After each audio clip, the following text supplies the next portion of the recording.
What's happening, guys? Here with the Battleground review. Just a few minutes to touch on the event. I watched it a couple of hours ago, got the chance to, and it was actually better than I had expected. Overall, it was a good event, good to watch and everything. Those who may have paid via pay-per-view, I'm sure they felt like they were cheated, especially when you look at the main event, Lesnar versus Seth Rollins.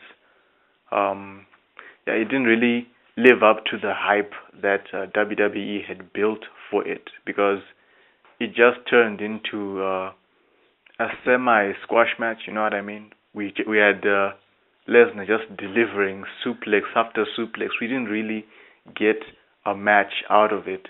Honestly, I would say Lesnar versus Roman Reigns at WrestleMania was more of a match than what we got at Battleground between him and Seth Rollins. Honestly, it didn't even fit the bill. Of course, we haven't even touched on how that match ended with the return of The Undertaker to attack Lesnar and delivering a choke slam, and not one, but two tombstone pile drivers to the Beast.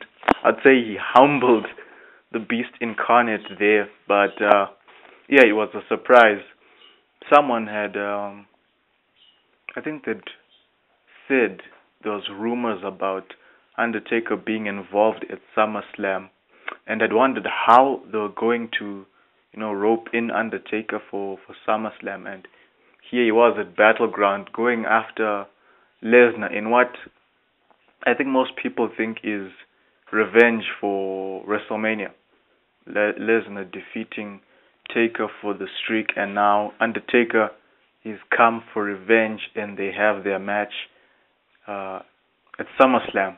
But what happens with Seth Rollins as far as the WWE Championship goes? He's still champion, and I had made a prediction that he's going to somehow retain the championship, but I didn't think it would be with the help of The Undertaker at all. I didn't picture Undertaker showing up at Battleground. I just wondered how would Seth Rollins retain the championship, and when Taker showed up, Rollins was nowhere near the ring. The ref as well. Commentary went dead. That was awkward. I found that awkward. Did you guys find it awkward that commentary was alive when Taker showed up, and the next thing you know, dead, silence?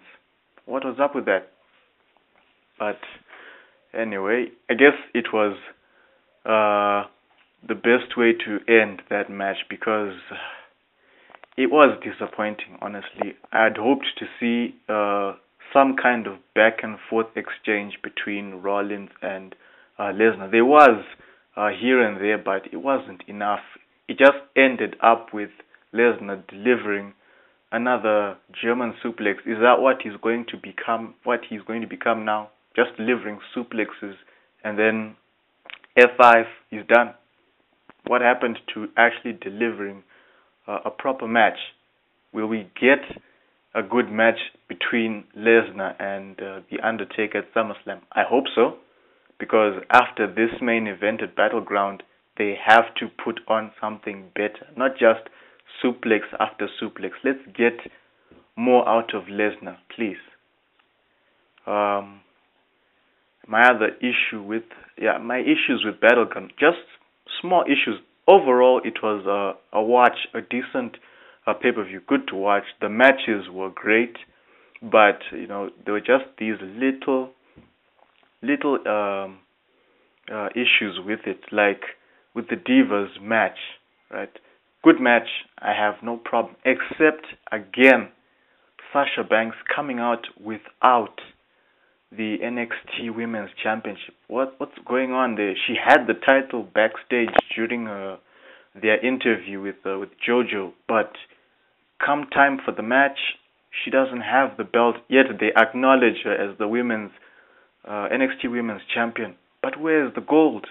If Kevin Owens could come to the main roster with the NXT title, why can't Sasha Banks come with the NXT Women's Championship? And it's not because, I certainly hope it's not because they think fans will be confused, like We've got Nikki Bella with the Divas title, and this chick Sasha, she has this other championship. What's going on? I certainly hope that's not the case, because honestly, a champion without her title, what's going on there? This isn't like what happened with Bad News Barrett showing up without the Intercontinental Championship, because people had taken it and it was circling between other superstars. Then he was showing up without the title. This can't happen with Sasha Banks, ladies and gentlemen. If this revolution, for me, if this revolution actually means something, then give Sasha her belt. Let her come out with that championship so that people know that there's the NXT Women's Champion. There's the title. That should give people a reason to start watching NXT, hopefully. And with commentary as well, it's like you could tell they didn't really know as much about these NXT women as you'd hoped they would. And they didn't even touch on Sasha Banks and Charlotte's epic title match this past NXT. They should have touched on that, because she's still NXT champion, but she just defended it this past week. Why didn't they touch on that? Honestly, they just brushed on the fact that it's some quote-unquote a revolution, but it doesn't really feel like a revolution, because at the end of the day, who's the face of that revolution? Stephanie McMahon. These girls are just there to play the parts, but they are not the faces of this revolution. It's still Stephanie McMahon's revolution. That's what I would call it, yeah. So that was my issue with the Divas match. Good match, though. Brie, of course, she was the odd one out there. It was basically a match between Charlotte and Sasha Banks. Again, they were the ones who were pulling off the triple threat match. They were commanding the match. Brie, of course, she just felt out of place, honestly. And Charlotte winning, no surprises there. I think she's the one who's going to get pushed first. Then I'd say Sasha Banks, then Becky Lynch. That's the way I see it. I think it's because, obviously, not just because she's Ric Flair's daughter, but probably because the crowd is more familiar with Charlotte, so they figure, let's just we'll push Charlotte first. And I think because of that, she might, well, I'm just thinking feud-wise, she'll overshadow Paige, and she'll maybe turn on Paige, and they'll feud sometime in the future. Maybe she'll turn on both Paige and Becky Lynch, turn heel, and then they fight each other. That's what I'm thinking. I'm hoping to see how far they go with this so-called revolution, because at the end of the day, there's that worry that these NXT women will just be roped into the Divas division. It's not yet called the women's division. They've been turned into divas, you could say, and they're just going to be treated like divas on the main roster. I've spoken about this a lot, that they'll probably be put into lousy storylines like this one, where you're wondering, okay, what's the way forward? You've got 3 factions, but what's the end game for this? They'll probably have shorter matches. They won't get as much attention as you'd want them to get, like what they have on NXT. They mean a lot more on NXT, and the worry is now that they're on the main roster, among these main roster divas, they'll just be turned into divas, and they won't be allowed to showcase their talents as much as they do on NXT. I hope that won't be the case. Let's hope that they continue showcasing them like they do on NXT. Treating them like women, not divas. Yeah, because the Divas brand is just a brand. It doesn't mean anything anymore. That has to change. So again, I hope Sasha will start coming out with the championship. Please, let's have her have some gold. She's the champion. Give her some gold to showcase that. Then we had Bray Wyatt versus Roman Reigns. Good match. But again, I wondered who would benefit the most from winning this match, and I'd assumed that Bray Wyatt winning the match would extend the feud more than if Roman Reigns had won the match. Because, okay, if Roman Reigns wins the match, what does Bray Wyatt have left over Roman Reigns? He I can't really think of anything he would have over Roman Reigns to call for a rematch. But now that Bray Wyatt won the match with the help of Luke Harper coming in from nowhere, I should have seen him because the beard was right there. And the super kick, of course, because I was like, this big guy hits a super kick. Although when he showed up with the hoodie, my mind immediately went to Dean Ambrose for no apparent reason, because as far as we know, Dean Ambrose doesn't do super kicks, and he isn't that big. But I should have figured it out that, okay, super kick, I should have seen the beard. The beard was right there, but I guess, the super kick came so fast that it didn't even register until he came into the ring and revealed who he was. So Luke Harper costing Roman Reigns the match. Looks like a reunion of the Wyatt family minus Eric Rowan. Where was Eric Rowan?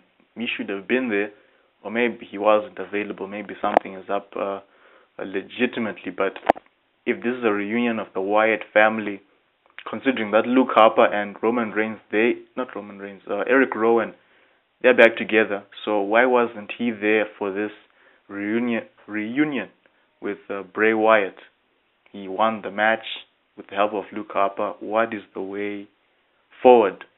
Hoping to see what happens. Now, what will Roman Reigns do? Will he team up with Dean Ambrose against the Wyatt family at SummerSlam? Looks like that could be the case. Maybe that's the way forward now. He teams up with Dean Ambrose against the Wyatts. They break down the Wyatts, and maybe we'll have Roman Reigns against Bray Wyatt, the final battle, perhaps, maybe at Hell in a Cell or Night of Champions, Survivor Series. You never know. We'll see. But Bray Wyatt won that match. And the crowd, the crowd really soured that match, because you thought that, okay, they were behind Wyatt, but they really weren't on Roman Reigns' side. I mean, like when he was on top in the match, you could hear, the crowd was booing him. They were against him. They preferred Wyatt. I mean, there was this guy in the front row. Maybe you noticed him with the KO T-shirt. Yeah, his boos were very audible, and that really put me off. Honestly, I was trying to enjoy the match, but you're always going to have people like this to, ruin the mood of the match. It was a good match, but I felt like the crowd should have been in it. But, well, that's the WWE universe. They don't really invest in a match like, crowds from other shows. I really wish the WWE universe could learn to invest in a match. That would be a start, We had the tag team titles on the line. Good match. I had no problems with that. They retained the titles. I wonder what's the way forward now. Who's going to step up? What happens to the New Day as well? Randy Orton versus Sheamus. No problems there. I actually thought it would be, a boring match. Just one of those, because their feud, they don't really have anything pushing the feud aside from maybe just a grudge from Money in the Bank. Yeah.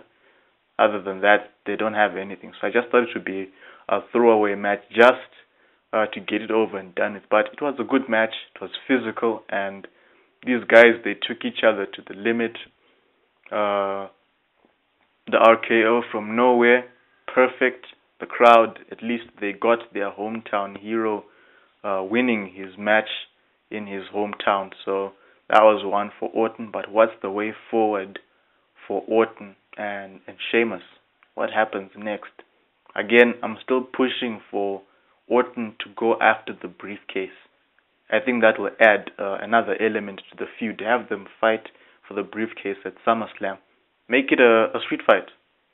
They're New York street fight. That's just my push for that feud. With John Cena versus Kevin Owens, I'll tell you something. There are times when you can tell when someone is going to lose a big match like this one. With Kevin Owens, he was more vocal than the previous two matches. He was more cockier than in those two matches. And in some cases, when that happens, you immediately start to say, okay, you're the one who's going to lose this match, aren't you? Even with Cena, when he is going to lose the match, there are times when he gets desperate. He's tried everything and he doesn't know what to do now. Like what happened with when he fought The Rock the first time, when he lost to The Rock. That desperation where, he's like, okay, let me just try something just for the sake of it. Cena looked like he was going there in this match against Owens. So I thought when he did that, I thought, okay, he's going to lose now. Owens looked like he's the one who's going to lose. But okay, Cena, he's starting to look desperate. Perhaps Owens is going to take advantage of that and steal a win. But, well, it didn't happen. Cena, he got on Owens. Owens taken down with that massive AA from the top rope, tapping out to the STF, and then he goes away. Cena retains the title. But now, what's the way forward for Cena? What's the way forward for Kevin Owens? Because it just seems like now the feud is over and Kevin Owens will unfortunately disappear to mid-card, which I think is the worry for a lot of people that, okay, this was a big feud he had with Cena. He should have come out on top, but just like Bray Wyatt, just like with Rusev, he had a chance to get one over Cena, but in the end, it's always going to go back to Cena coming out on top. But if Cena is still US champion, what happens going forward? Because it just felt like, okay, Owens is the guy big enough, well, not physically, but I mean as a superstar, big enough to be the guy who can not only take Cena to the limit, but be the guy who beats him for the belt.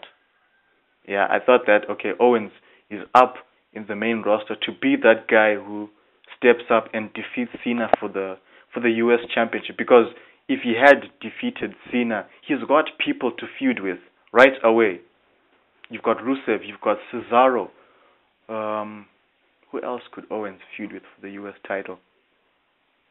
Who else? I'm thinking. Okay, I think for now it's just Rusev and Cesaro. They can push both of those feuds until the end of the year, perhaps, and then next year they can start again with a fresh challenger for Owens. By then, they would have found someone else to feud with Kevin Owens. And again, I have pushed for it before, but I'd booked forward that, with Owens, have him keep the US title all the way up to WrestleMania. I mean, he'll spend this time between now and WrestleMania taking on, maybe former US champions, former aspiring champions. He continues the open challenge. Maybe not every week, but at the pay-per-views, so that at least during the weeks he's found someone to feud with. They build the feud and then they fight at the pay-per-view, something like that. And then come next year, when Sami Zayn recovers, he's back, he realizes that Owens is no longer on the NXT roster, he's on the main roster. So Sami Zayn follows Owens to the main roster. They feud, they reignite their rivalry, and it eventually becomes a feud for the United States Championship. And they fight for the title at WrestleMania, where Sami Zayn finally gets his win over Kevin Owens. That was my push forward for Kevin Owens. But now Cena is still champion. What's the way forward? It's it seems like now we are continuing the search for the guy who will beat Cena. And you wonder now, which superstar could actually be more credible than Kevin Owens to be the guy who defeats John Cena? Will it be someone from NXT? Will it be someone upcoming from mid-card? I mean, if you look at the mid-card selection now, who could honestly give Cena, aside maybe from Rusev and Cesaro again, but they'll probably be busy with Kevin Owens. But so then back to the mid card, you're like, okay, who could step up now to defeat Cena for the United States Championship?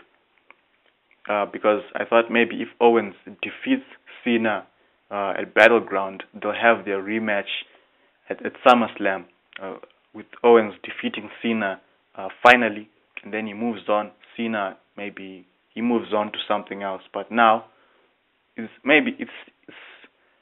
could still do it, I guess. Cena versus Owens one more time at SummerSlam, where Owens defeats Cena. Perhaps this time it will be a special match, I guess. It could still happen, but I'm just saying right now, what is the way forward? It's Tuesday. Today I haven't watched Raw yet. Something could have happened there. Hoping to watch Raw later tonight, but right now, Cena still U.S. title. What's the way forward for him? What's the way forward for Owens? The hope is he stays in the main event picture, the upper card picture, I guess, rather than he's lost to Cena and then he's thrown into mid card, like what actually happened to guys who feuded with Cena, like Rusev, Bray Wyatt, Damian Sandow. If I'm not mistaken, Sandow cashed in on Cena and lost. I should think so. Yeah, that's how Sandow lost his Money in the Bank match. He lost it to Cena. So that was that. We had the kickoff match. Not bad news. King Barrett against R-Truth for the crown. R-Truth's promo backstage was actually good, except for his awkward laugh. Yeah, that kind of threw me off his promo, but I think his promo was good. It actually gave him a chance, made it so, you'd think, okay, he has a chance of defeating Barrett this time, because he had changed. He's no longer the funny guy. He was now serious, and that is what I was looking for. That okay, he's gonna take this match seriously and defeat Barrett.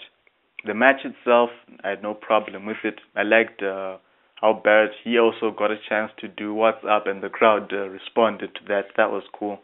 The match, I have no problem with it. Barrett, he defeats R-Truth, and he's still king of the ring. But again, in my prediction, I was like, okay, it doesn't matter which of these guys win, but the question is, what will be the way forward for both of them, especially the guy who wins the match? In this case, Barrett. He's still king of the ring, but what's the way forward for him? Hopefully something meaningful, because it just seems like they push Barrett up to be champion, and in this case to be king of the ring, and then they start cutting him down. He starts losing matches. That shouldn't be the case. It should fit his new role. He's king of the ring now. Why isn't he exercising his power as king of the ring? Make it mean something that, okay, he's king of the ring. Maybe you could even say he's on the same level as the WWE champion. Maybe that's a match for SummerSlam. King Barrett versus Seth Rollins. WWE title versus King of the Ring. That's an idea. Perhaps something for Rollins to do in case they don't include him in the Undertaker Brock Lesnar situation. Unless they're looking to make it a triple threat match for the WWE title. Who knows? But I don't see Undertaker going for the title. He doesn't need it. He's looking at Lesnar. he wants revenge for WrestleMania. So Rollins, how would he fit into that? He's probably gonna say, hey, maybe you'll thank the Undertaker for doing his job for him. He's still champion, but you took care of Lesnar. Thanks for that. Maybe that's the direction Seth Rollins will go. Again, hoping to watch Raw this evening, find out what happened there. But yeah, that was it.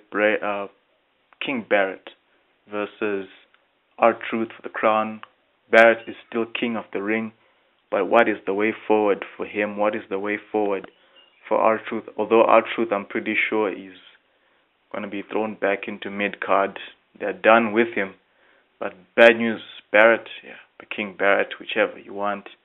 What's the way forward for him? So those were my issues with Battleground. Again, good watch, but I would say not worth the hype that WWE put for it, especially that main event. Not worth the hype. It's like what happened with Beast in the East. They hyped it. You'd think, okay, it's gonna be something, until you found out that, okay, it's Brock Lesnar versus Kofi Kingston. What's up with that? How does that fit into the Beast in the East tagline, but the title? How does that fit into that? So the main event, not as hyped as we thought it would be. It was just basically a chance to see Lesnar pulling off suplex after suplex, not getting a match out of it. And in the end, Taker shows up, tombstones Lesnar, he's back, and question is, what happens going forward for these guys? A lot of questions coming out of Battleground. I wonder what you guys thought of Battleground. If you did get the chance to watch it, let me know in the comment section, or if you follow me on Twitter, hit me there. What were your thoughts? What were your favorite matches? What did you like? What did you not like? Anything. I'd like to hear that from you guys. So that was my review for Battleground. Hoping Raw was a good watch. Looking forward to seeing it tonight. So again, thank you guys. Catch you later.